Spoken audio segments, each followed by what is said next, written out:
अरे बबलू भाई, अंदर तो देखो, ड्राइवर नहीं है। गाड़ी अपने आप कैसे चल रही थी?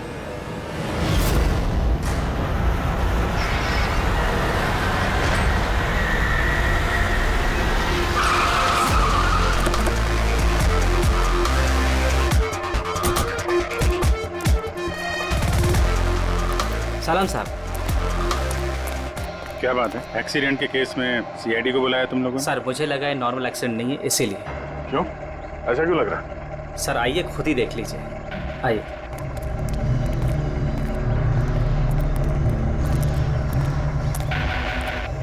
सर दरवाजा खुल नहीं रहा था, बड़ी मुश्किल से हमने खोला इसे।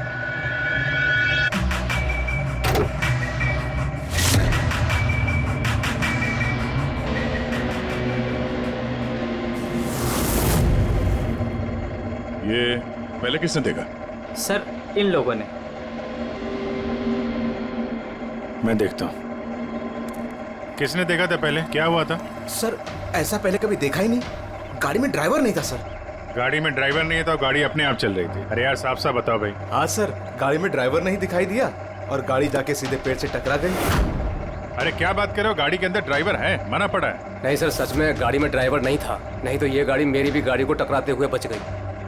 लाश की हालत से तो लगता है कि गाड़ी काफी स्पीड में थी। सर गाड़ी बहुत स्लो थी, लेकिन इतनी स्लो में कोई मर कैसे सकता है? गाड़ी भी ऑटोमेटिक है, हर चीज ऑटोमेटिक है, सेफ्टी डिवाइस भी ठीक है।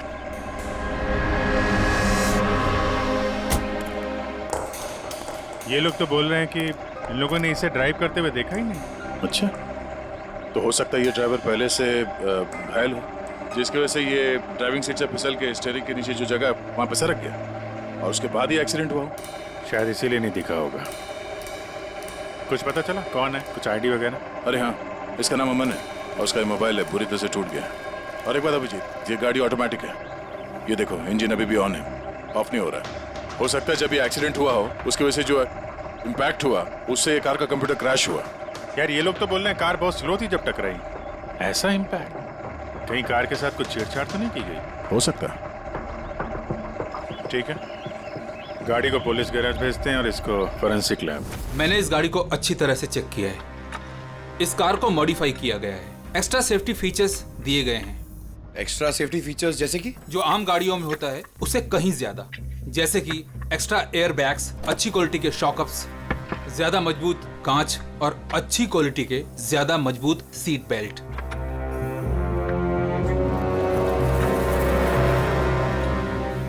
ये देखो, निकोटीन पैच। Nicotine patch? ये तो सिगरेट छोड़ने के काम में आता है ना? हम गाड़ी के सिस्टम को कंप्यूटर से लिंक कर सकते हैं? जी हाँ मैडम, एक मिनट।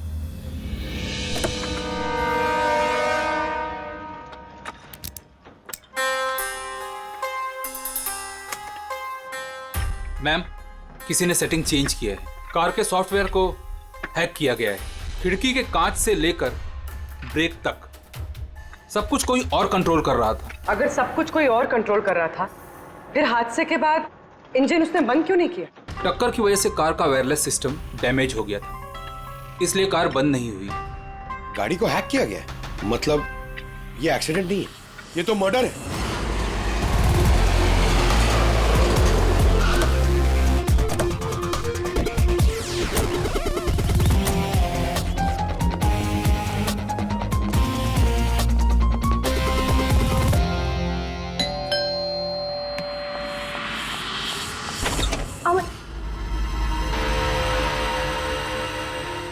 आप लोग?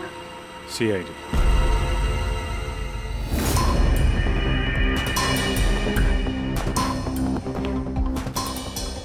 अरे इस आदमी पर कोई टैंकर चढ़ गया था क्या? सारी की सारी हड्डियां टूट गई हैं। कोई टैंकर वैंकर नहीं चढ़ा था इसके ऊपर साउंड के। एक छोटा सा एक्सीडेंट हुआ था यार, छोटा सा, और वो भी किसी ने करवाया था। आपके पति अमन का एक्सीडेंट हुआ है और वो नहीं रहे। आपको कैसे पता? अमन को कार नहीं चलानी चाहिए थी। वो कभी कार नहीं चलाता था सर, क्योंकि उसे पता था कि छोटा सा झटका भी उसकी जान ले सकता है। पर आप लोग, मेरा मतलब है कि सीआईडी यहाँ पे जी, क्योंकि हमें लगता है कि उनका खून हुआ है। खून? पर ऐसे कैसे हो सकता है सर? एक्सीडेंट से पहले तो अमन मुझसे फोन पे बात कर रहा था, हम दोनों फोन पे बात कर रहे थे कि अचानक फोन कट हो गया। मैंने बहुत ट्राई किया लेकिन फोन नहीं मिला। मैं समझ गई थी कि कुछ तो ठीक नहीं है। अमन कभी भी खुद गाड़ी ले जाकर इतना बड़ा जोखिम नहीं उठा सकता था। खुद ड्राइव नहीं करते हैं तो ड्राइव कौन करता है? सर, हमारा एक ड्राइवर है। कहाँ वो ड्राइवर कहाँ है अभी? उसकी तबीयत खराब थी इसलिए वो छुट्टी पर है। कहीं उस ड्राइवर नहीं तो कुछ गड़बड़ नहीं गई गाड़ी में? नहीं सर, हमारा ड्राइवर बहुत ही भरोसेमंद इंसान है, वो ऐसा कभी नहीं कर सकता। पिछले 15 साल से वो हमारे लिए कार चला रहा है। सर, इसके शरीर पर 7 जगह हड्डियों के टुकड़े टुकड़े हो गए, 43 जगह हेयरलाइन फ्रैक्चर्स हैं और 21 जगह माइन्यूट फ्रैक्चर्स हैं।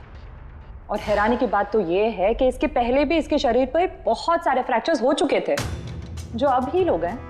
बस इन हड्डियों के टूटने की वजह से इसके शरीर के नाजुक अंग जैसे हार्ट, फेफड़े, ये सब डैमेज हो गए और मौत भी शायद इसी वजह से हुई है। साळुंखे, ये जो निशान है स्क्वेरिश, ये कैसे निशान है? बस ये निकोटिन पैचेस के निशान है। इसके शरीर पे बहुत ज्यादा है। इसे सिगरेट पीने की लत थी और वो इसे छोड़ना चाह रहा था। Nicotine patches? अच्छा। और फिर यार अभी तारिका ने बताया कि इसके शरीर पर पुराने फ्रैक्चर्स के निशान भी हैं, बहुत सारे।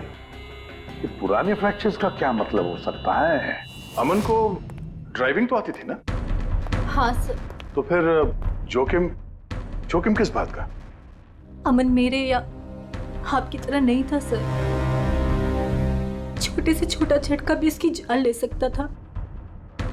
ड्राइविंग की वजह से उसकी जान को खतरा था, इसीलिए हमने कार में भी काफी मॉडिफिकेशंस करवाई थी और ड्राइवर को भी कहा था कि कार आराम से चलाए। छोटा झटका भी उसकी जान ले सकता था? क्या मतलब? क्या कुछ था उसको? कोई प्रॉब्लम थी? सर, अमन का शरीर कमजोर था, नाजुक था। यार तू क्या कर रहा है साउंड के? अरे तू ये ऑस्टियोजेनेसिस इम्परफेक्ट है।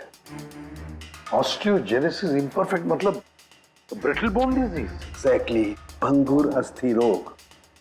मतलब इसकी हड्डियां भंगुर हैं।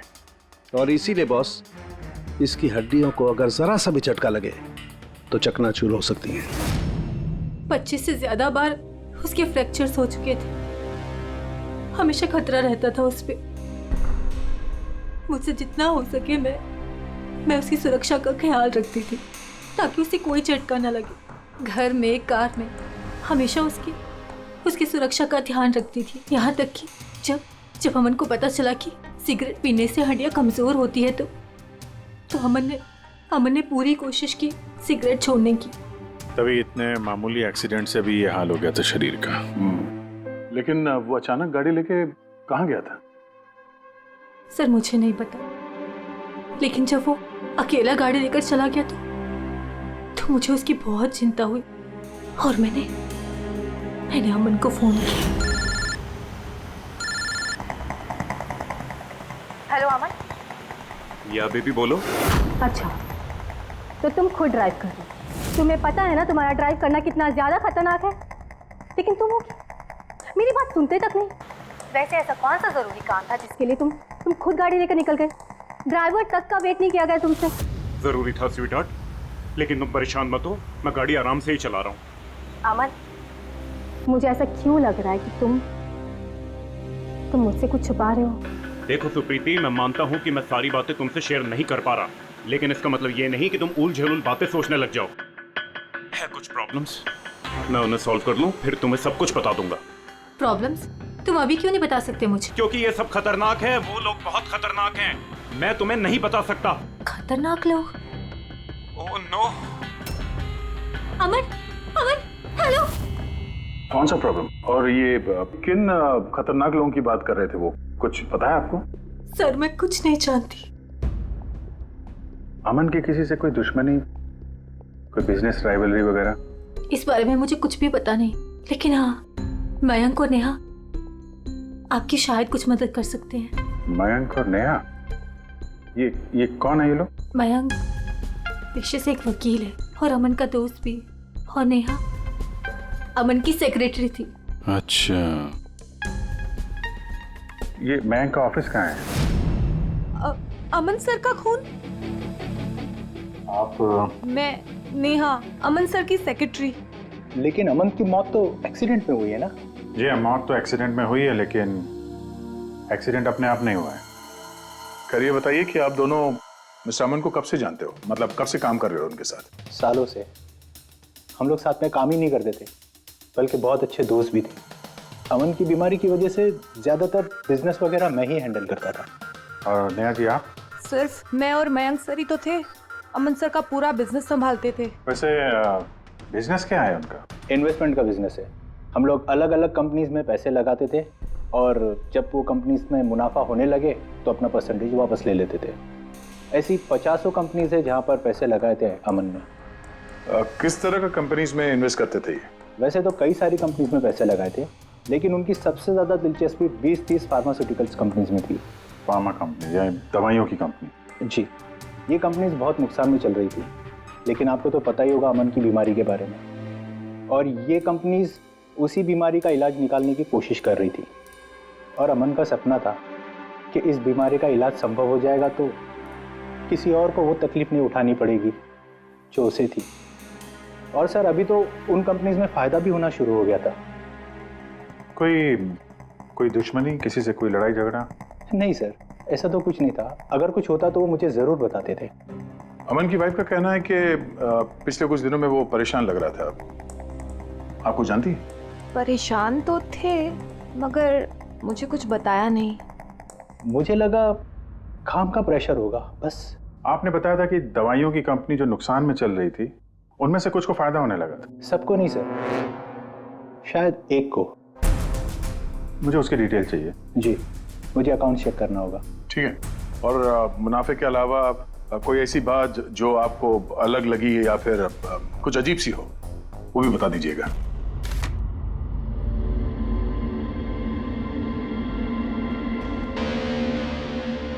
ये जादव है सर, अमन का ड्राइवर। काफी परेशान लग रहा है वो। देखते हैं।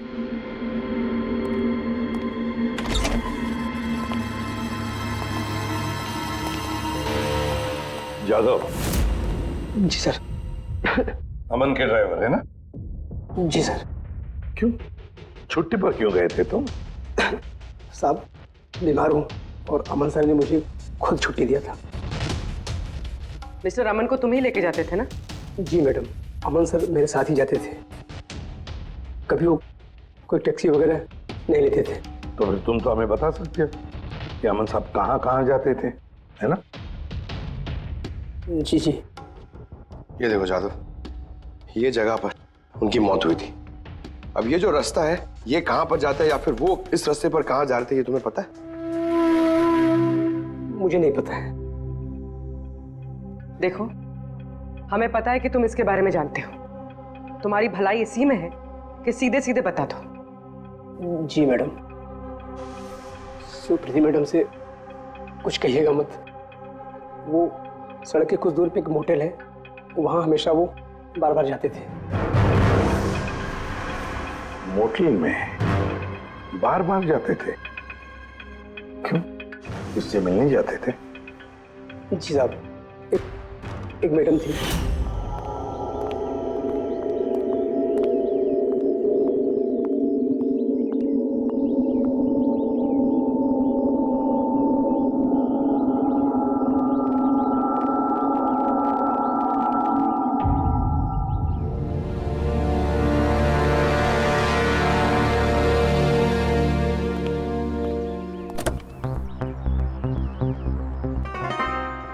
सुन जादव, ये जो कुछ भी तुमने देखा, इस बारे में किसी से कुछ मत कहना। सुप्रीति भाभी से भी नहीं, समझे? ओके? जी सर। मैडम थी। मतलब अमन का उस औरत के साथ चक्कर चल रहा था। जी छोटी मुंह बड़ी बात, साहब छुप छुप के उस मैडम से अगर मिलते थे तो इसका मतलब तो यही निकलता है। अमन उस औरत से मिलने जा रहा था जब यह हादसा हुआ। तो हो सकता है वो औरत अब भी वहीं पर हो, उसी मोटल में। चलकर मिलना पड़ेगा इस औरत से।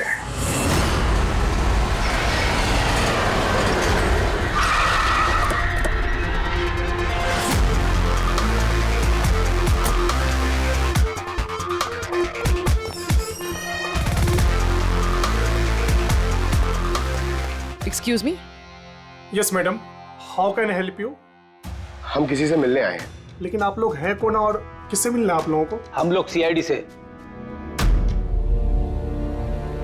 ये आदमी, ये आपके मोटेल में आता जाता रहता है? हाँ मैडम। किससे मिलने आता है? हमारे होटल के रूम नंबर 305 में एक मैडम रुकी हुई है, रूही। वो उनसे अक्सर मिलने आता रहता है। 305? यस सर, वो अभी चेकआउट करने वाली है। ये रूही हाथ से निकलनी नहीं चाहिए। कहाँ से जाना है? सर यहाँ से लेफ्ट। पंकज, स्टेयरकेस से जाओ, हम दोनों लिफ्ट से जाते हैं।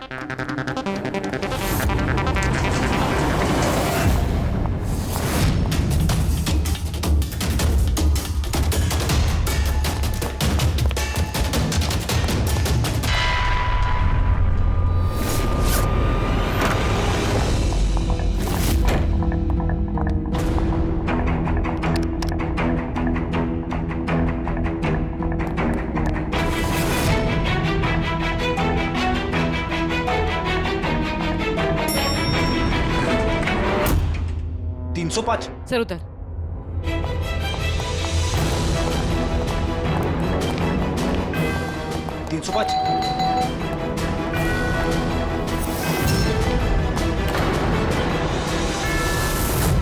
रूही? नो। ए, रुको। पूर्वी! रूही, मुझे मत मारो, मुझे मत मारो प्लीज। रुको। रूही, रूही, रूही, रूही, रूही, रुको, रूही।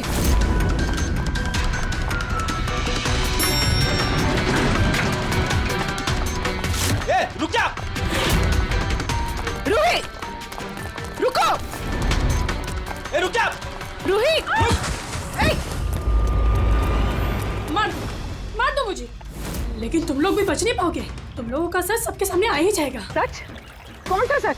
मैं सब जान चुकी हूँ तुम लोगों के बारे में, सब जान चुकी हूँ। क्या बोल रही हो तुम? तुम्हें ऐसा क्यों लगता है कि हम तुम्हें मारेंगे? आओ। कौन सा सच? रूही, हम सीआईडी से। सीआईडी?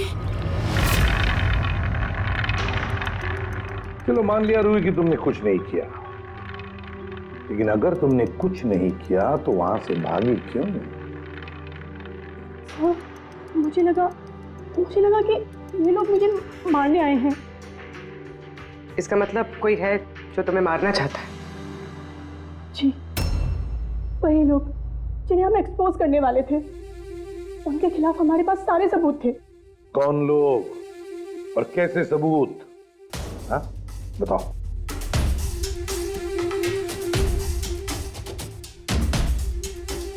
इसे तुम जानती हो ना, यमन है ना, इसी के साथ तुम मिलकर काम करती थी, इसी के साथ मिलकर तुम उन लोगों को एक्सपोज करने वाली थी जिसकी वजह से अमन की जान चली गई। देखो री, अब शायद तुम्हारा नंबर है, वो लोग तुम्हें मारेंगे। सर मैं मरना नहीं चाहती, मैं मरना नहीं चाहती सर। तो फिर बताओ, बताओ जल्दी, कौन लोग हैं वो?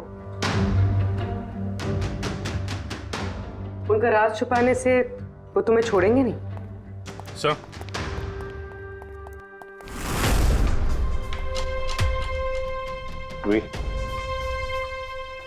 ये लो पानी पी लो,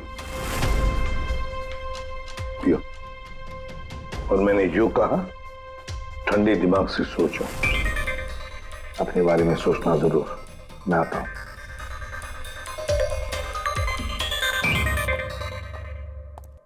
घबराई हुई है, डरी हुई है। लेकिन अब डरने की क्या जरूरत है सर? अब तो सीआईडी के पास है वो। लेकिन सर वो हम पे भरोसा नहीं कर पा रही। थोड़ा वक्त लगेगा। से जो अमन का वकील है मयांक, उससे क्या पता चला? सर अमन ने बहुत सारी दवाई की कंपनियों में पैसा लगाया था, लेकिन वो सब की सब घाटे में चल रही थी। एक कंपनी है जिसने अभी अभी फाइनली फायदा करना शुरू किया था, CRM फार्मास्यूटिकल। और सर ताजुब की बात यह है कि अमन ने पिछले हफ्ते ही इस कंपनी के साथ जितने भी डीलिंग्स है वो सब तोड़ दिए, और मयंक भी इस बात से काफी हैरान था। सर वही तो समझ में नहीं आ रहा है कि इस अमन ने जब ये कंपनी लॉस में जा रही थी तब उसके साथ तो डील नहीं तोड़ा, और जब ये कंपनी प्रॉफिट कर रही है तब डील तोड़ने जा रहा है। और सर वो मयंक से कभी कोई बात छुपाता नहीं था, उसने ये बात मयंक को बताई भी नहीं। हाँ सर, मयंक ने उसका भरोसा तोड़ दिया होगा सर। आओ जरा। रोहित, CRM फार्मास्यूटिकल्स के साथ जो अमन की डील थी वो तुम्हारी वजह से कैंसिल हो गई है ना? वरना उसके पास ऐसी कोई वजह तो थी नहीं। अब सच सच बता दो कि डील तुमने क्यों तोड़वाई? क्योंकि उसने मेरे भाई का खून किया। भाई का खून? सर, मैं जिस शहर से आई हूँ उस शहर में बहुत पोल्यूशन है। मेरे भाई को पोल्यूशन से बहुत एलर्जी थी, उसे सांस लेने में बहुत तकलीफ होती थी। वो तो सिर्फ दवाइयों पर ही जिंदा था। एक मिनट, और वो दवाइयाँ थी CRM फार्मास्यूटिकल कंपनी की, हैं? जी सर, और सबकी सब नकली थी। मेरे भाई के ऊपर कोई असर ही नहीं कर रही थी, और ये बात हमें बहुत लेट पता चली और मेरे भाई की जान चली गई। तुम्हें कैसे पता चला कि वो दवाई नकली थी? सर, मैं खुद एक प्राइवेट कंपनी में केमिस्ट हूँ। जब ये दवाइयाँ मेरे भाई पर असर ही नहीं कर रही थी तो मुझे शक हुआ कि क्या बात हो सकती है, तो मैंने उन दवाइयों को खुद से टेस्ट किया और मेरा शक बिल्कुल सही निकला। सारी दवाइयाँ नकली थी। नकली थी मतलब? सर, हर एक दवाई एक खास केमिकल से बनती है, और जिस दवाई की मेरे भाई को जरूरत थी वो केमिकल तो उस दवाई में था ही नहीं, जिसकी वजह से वो दवा उस पर असर भी नहीं कर रही थी। और अमन इस कंपनी में एक इन्वेस्टर था। जी सर, इसलिए मैं उससे मिलने भी गई थी, लेकिन वहां जाके पता चला कि इसमें तो उसका हाथ है ही नहीं, और उसने मुझसे प्रॉमिस किया कि वो मेरी इसमें मदद करेगा। अरे सर, आप यहाँ कैसे? कोई काम था क्या? हाँ, ये मेरी असिस्टेंट रूही है। हेलो। इसे देखना था कि दवाइयाँ कैसे बनती हैं। देख सकते हैं? कैसी बात कर रहे हैं सर? आपको कैसे मना कर सकते हैं? आइए मैं दिखा देता हूँ आपको। एक काम कीजिए, आप मेरे साथ बॉस के यहाँ चलिए, रूही अपने आप देख लेगी। रूही तुम जाओ। मैम आइए। एक मिनट सर, ज्यादा आगे मत जाना, आप यहीं तक देखना। आइए सर, मैं लेकर चलता हूँ। आप आइए। आइए सर।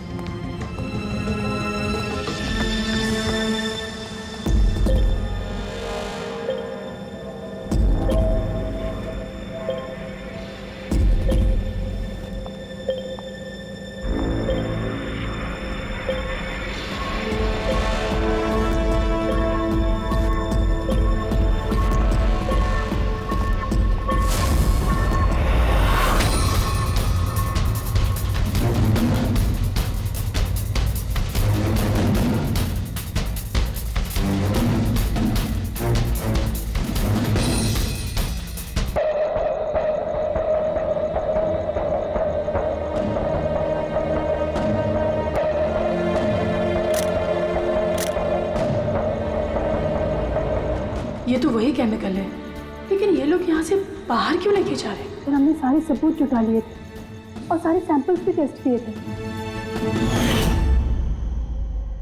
एक बात तो पक्की है कि सामन की मौत और CRM फार्मास्यूटिकल्स का कोई ना कोई संबंध जरूर है। कुछ ना कुछ तो गड़बड़ जरूर है। बॉस, इतनी सुरक्षित कार होने के बावजूद इसकी हड्डियां कैसे टूटी ये पता चल गया।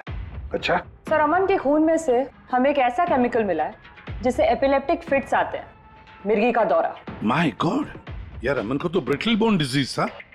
मिर्गी का दौरा आ जाके वो गिर जाता, उसकी हड्डियां टूट जाती।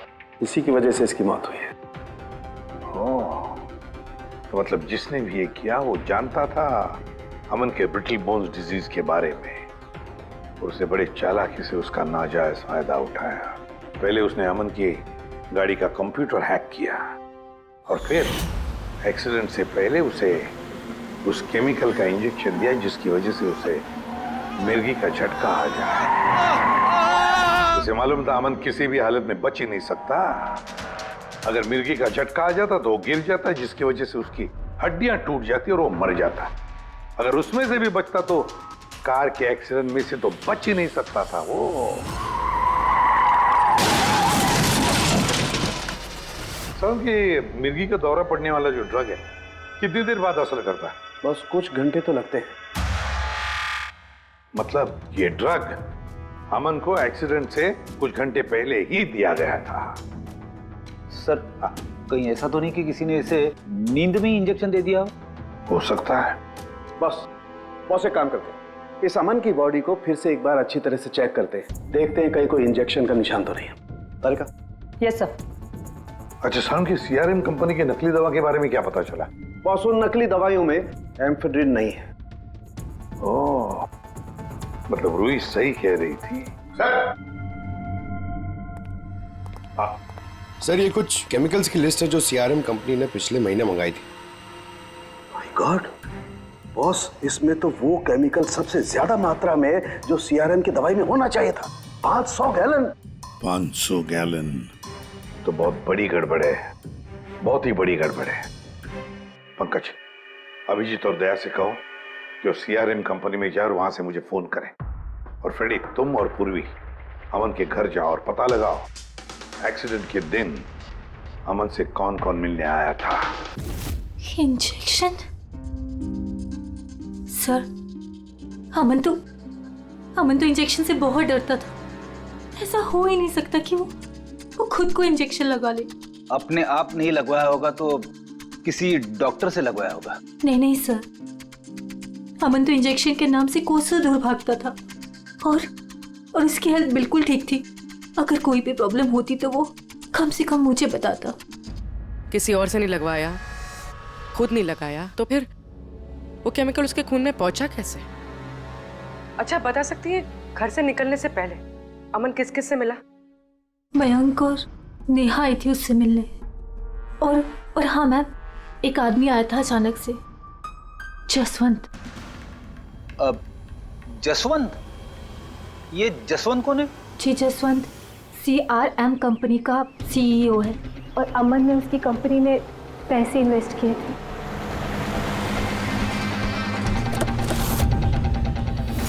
मिस्टर जसवंत, आप अमन के घर गए थे उससे मिलने के लिए उसके एक्सीडेंट के कुछ घंटे पहले? जी सर, मैं गया था लेकिन मिल नहीं पाया था। तो दरअसल उनकी वाइफ ने मुझे बताया कि वो सो रहे, तो मैंने सोचा वो शायद मुझे अवॉइड करना चाहते होंगे, तो मैं वापस चला आया। पापा, अमन ने हमारे बिजनेस डील कैंसिल की, फिर भी आप उससे मिलने गए थे? जी बेटा, क्योंकि मैं उनको वापस लाना चाहता था। सर वो हमारी नई यूनिट के लिए बहुत जरूरी था। तो जसवंत जी, जब आप अमन से मिलने उसके घर गए तो वाइफ सुप्रीति के अलावा वहां कोई और भी था? मैं जब गया तब तो वहां कोई नहीं था, लेकिन हाँ जब मैं वहां से निकला तो उनके लॉयर मिस्टर मयंक और सेक्रेटरी नेहा, वो दोनों जरूर उनके घर आए थे। अच्छा ठीक है, thank you very much. Boss ये देखो, ये निकोटिन पैच का हिस्सा और यहाँ पर देखो ये इंजेक्शन का निशान। खूनी ने यहीं से वो मिर्गी के दौरे वाला इंजेक्शन इसे दिया है। इसका ये हिस्सा सुन्न करके हाँ, और वो इस पैच के जरिए। इसे इमला पैच कहते हैं। इमला पैच? ये बच्चों को इंजेक्शन लगाने से पहले लगाते हैं ताकि वो पर्टिकुलर एरिया सुन पड़ जाए और उन्हें दर्द ना हो। अब बस ये इमला पैच और ये निकोटिन वाला पैच, ये देखो बस, ये दोनों पैच एक जैसे दिखते हैं, बिल्कुल एक जैसे। हाँ, खूनी ने इस निकोटिन वाले पैच की जगह ये एमला पैच इसके हाथ पर लगाया, इसके हाथ का ये हिस्सा सुन्न कर दिया और बाद में मिर्गी के दौरे वाला इंजेक्शन यहाँ से लगा दिया, शायद तब जब वो सो रहा था। हाँ सर, ये कर कौन सकता? जसवंत तो एक हफ्ते से अमन को मिला भी नहीं, तो फिर? सर वो मयंक या फिर नेहा, वो तो नहीं। पंकज, ये खेल कौन खेल रहा है तो हम पता लगा ही लेंगे। अब हम भी एक खेल खेलेंगे, एक ऐसा खेल जिसमें जीत सिर्फ हमारी ही होगी, हमारी जीत।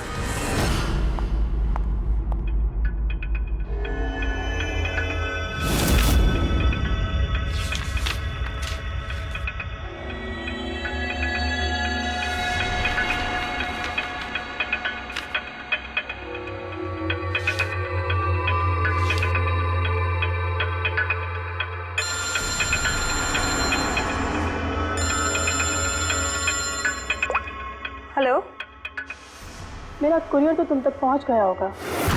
कौन है तुम? और ये सब मुझे क्यों भेजा है? तुम लोगों ने अमन को तो मार डाला, लेकिन तुम लोग मुझ तक नहीं पहुंच सकते। अगर तुम लोग चाहते हो कि मैं अपना मुंह बंद रखूं, तो मुझे 5 करोड़ रुपए देने होंगे। ये क्या बकवास कर रही हो? मुझे इन सब के बारे में कुछ नहीं पता। वो तो जब ये सबूत पुलिस तक पहुंच जाएंगे तो तुम्हें खुद ब खुद पता चल जाएगा कि मैं क्या कह रही हूँ और क्या बोल रही हूँ। देखो देखो देखो, मैं कुछ इंतजाम करता हूँ, मुझे थोड़ा सा टाइम दे दो। ठीक है, तुम्हें 2 दिन का वक्त मिलता है, मैं फिर कॉल करूँगी।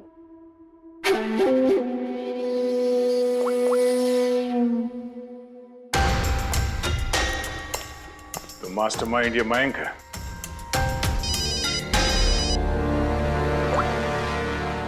Hello Abhijit sir. सर मैं मयंक बोल रहा हूँ। सर मुझे एक कोरियर आया और एक लड़की का फ़ोन भी आया और उसने मुझसे 5 करोड़ रुपए मांगे, तो मैंने सोचा ये बात आपको बता दूँ। नहीं नहीं, बहुत अच्छा किया तुमने, मैं देखता हूँ। Thanks. Thank you so much. Mayank का फोन था। उसने उस कुरियर रूही के बारे में बताया सर। और उसने ये भी कहा कि उसने जानबूझ के समय मांगा ताकि हम इस तक पहुंच सके। तो ये मयंक नहीं बल्कि कोई और ही है।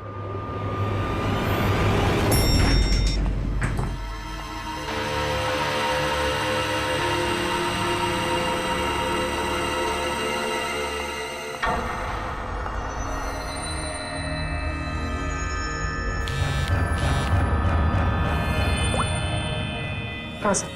पूरी जिसने यहाँ पर नजर रखी है ना तुमने? हाँ सर, वो अभी अभी यहाँ से निकली है। कड़ी नजर रखना पूर्वी, बिल्कुल कड़ी नजर। अपनी नजरों से ओझल मत होने देना उसे।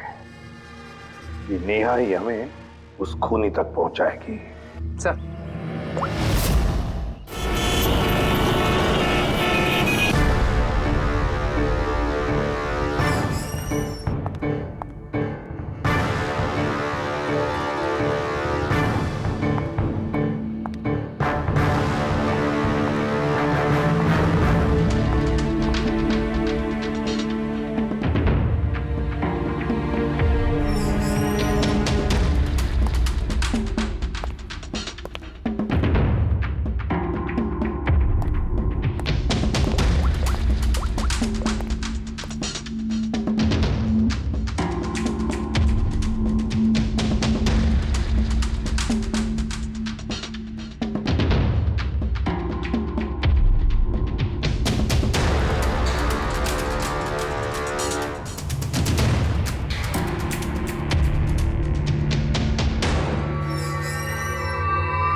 सर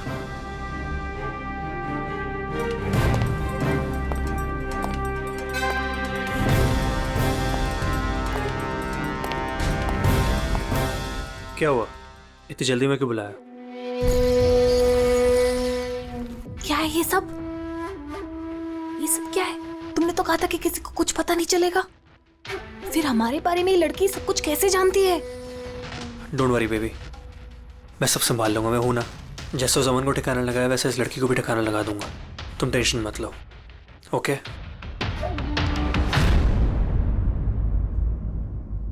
पहले हमसे तो निपट लो। You are under arrest, Mr. Ashwin.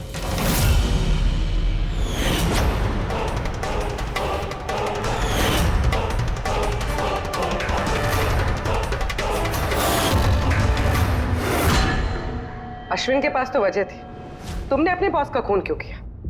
हम दोनों एक दूसरे से प्यार करते हैं।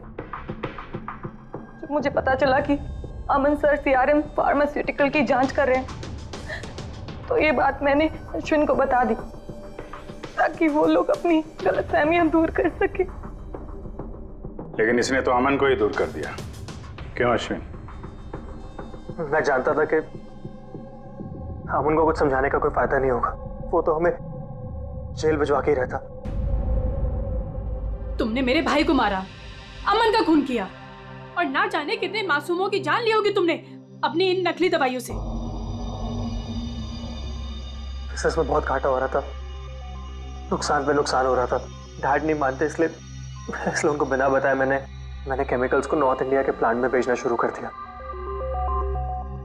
उससे हम नशा बनाते थे, थोड़ा प्रॉफिट हो ही रहा था कि अमन ने सारा खेल बिगाड़ दिया। सिर्फ फायदे के लिए दवाइयों की जगह पे तुम ये जहर बनाने लगे थे, हाँ? मुझे कंपनी की हालत पता थी, मैंने अमन सर को अश्विन से मिलाया था ताकि वो कंपनी में इन्वेस्ट करके उसे डूबने में बचा सके। और अमन खुद को तुम लोगों से बचा नहीं पाया। ये सब कुछ मैंने अपने प्यार के लिए किया। मेरे अलावा कोई ये कर नहीं सकता था क्योंकि वो अपने निकोटीन पैच मुझे से मंगाते थे।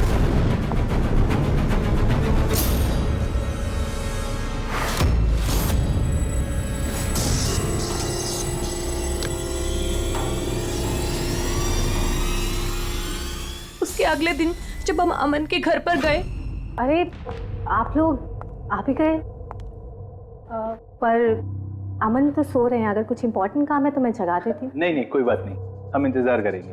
ओके, मैं अभी आती हूँ।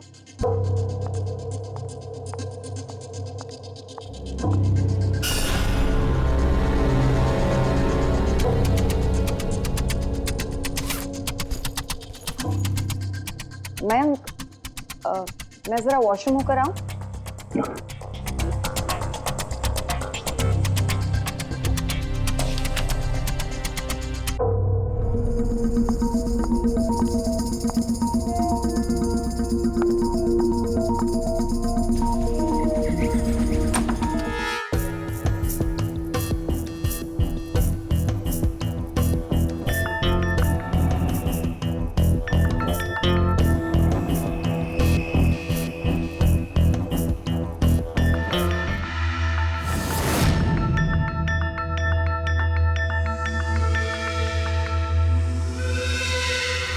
और वो दौरा उसकी कमजोर हड्डियों के लिए जानलेवा बन गया। और तुम चीफ टेक्नोलॉजी ऑफिसर, तुमने रिमोट कंट्रोल से अमन के कार के कंप्यूटर को हैक कर दिया और उसका एक्सीडेंट करवाया। कमाल का दिमाग पाया है तुम लोगों ने, कमाल का दिमाग। काश यही दिमाग किसी अच्छे कामों में इस्तेमाल करते तो देश का भला हो जाता, समाज का भला हो जाता। पर नहीं, तुम्हारे इस टेढ़े दिमाग ने दो मासूम लोगों की जानें ली और पता नहीं कितने सैकड़ों लोगों की मौतें हुई तुम्हारी इस गलत दवाइयों की वजह से। तुम्हें तो कड़ी से कड़ी सजा होगी, शायद फांसी होगी तुम्हें।